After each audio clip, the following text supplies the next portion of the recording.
Here is a quick video on how to set up your Netgear EX2700 Range Extender device with Ethernet cable using Mywifiext Setup wizard. So without wasting any time, let's dive into the video.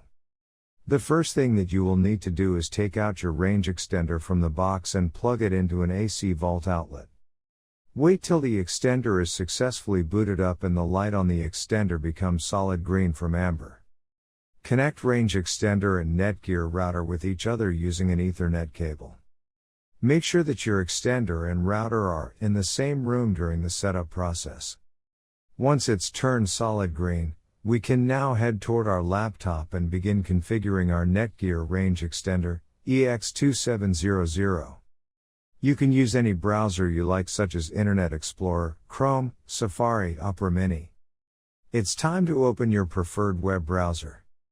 Go to mywifiext.net if on Windows device, or mywifiext.local if on Apple device. In case using an Android device, go to 92.168.1.250. A screen appears in front of you, and now click on the new extender setup that leads you to a new page, where you will need to create a new account in order to install your extender, and this page is called the Netgear Genie Smart Wizard. Now fill in all the necessary details, such as a valid email address, password. Before heading ahead into the video, in case you are facing any issue with your Netgear Range Extender device, get in touch with our Netgear experts. And once you are done, click on the next button. Now you had two choices, as you can either set up your range extender device as a range extender or as an access point. We are going to click on the range extender, and then it will scan for the available networks and give you a list of all the networks available. Click on the network that you wish to extend. In my case, it's Netgear router, and then it would ask you for the password of your network, and all you will need to do is fill in the password of your existing network. And click on the next. In case if the Wi-Fi password that you just typed in is correct, then your extender will establish a connection between your extender and router.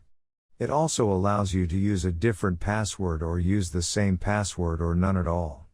If you choose none at all, then anyone will be able to connect with your Netgear extender. I am gonna choose a new password. My Wi-Fi extender name is Paul. You can choose any you like. Now we are successfully done with setting up our Netgear EX2700 Range Extender. Now go to our taskbar and connect to our newly set up Paul Range Extender. And open up our browser, and Google appeared, which means our extended network. Thanks for watching our video, and do not forget to like, share, and comment on the video, so that you never miss any video from our channel.